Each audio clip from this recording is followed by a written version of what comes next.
काफी समय पहले की बात है। प्रतापगढ़ नाम का एक राज्य था। वहां का राजा बहुत ही अच्छा था, मगर राजा को एक सुख नहीं था।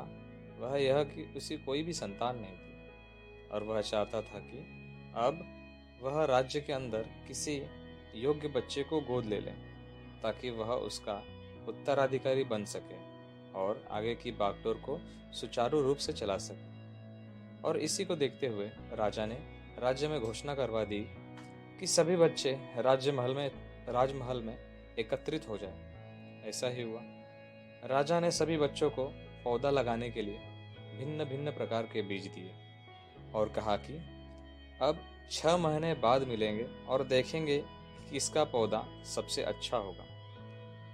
महीना बीत जाने के बाद भी एक बच्चा ऐसा था जिसके गमले में वह बीज अभी तक नहीं फूटा था, लेकिन वह रोज उसकी देखभाल करता था और रोज पौधे को पानी देता था। देखते ही देखते 3 महीने बीत गए। बच्चा परेशान हो गया। तभी उसकी माँ ने कहा, बेटा धैर्य रखो, कुछ बीजों को फलने में ज्यादा वक्त लगता है। और वह पौधे को सींचता रहा। 6 महीने हो गए। राजा के पास जाने का समय हो चुका था, लेकिन वह डरा हुआ था कि सभी बच्चों के गमले में तो पौधे होंगे और उसका गमला खाली हुआ। लेकिन वह बच्चा ईमानदार था और सारे बच्चे राजमहल में आ चुके थे। कुछ बच्चे जोश से भरे हुए थे, क्योंकि उनके अंदर राज्य का उत्तराधिकारी बनने की प्रबल लालसा थी। अब राजा ने आदेश दिया कि सभी बच्चे अपने अपने गमले दिखाने लगे, मगर एक बच्चा सहमा हुआ था क्योंकि उसका गमला खाली था। तभी राजा की नजर उस गमले पर पड़ी।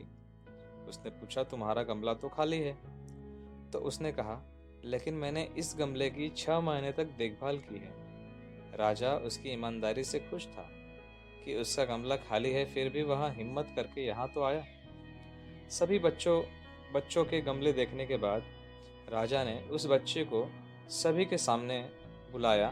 बच्चा सहम गया था और राजा ने वह गमला सभी को दिखाया। सभी बच्चे जोर से हंसने लगे। राजा ने कहा, शांत हो जाइए, इतने खुश मत होइए। आप सभी के पास जो पौधे हैं वो सब बंजर है। आप चाहे कितनी भी मेहनत कर लें, उनसे कुछ भी नहीं निकलेगा। लेकिन असली बीज यही था।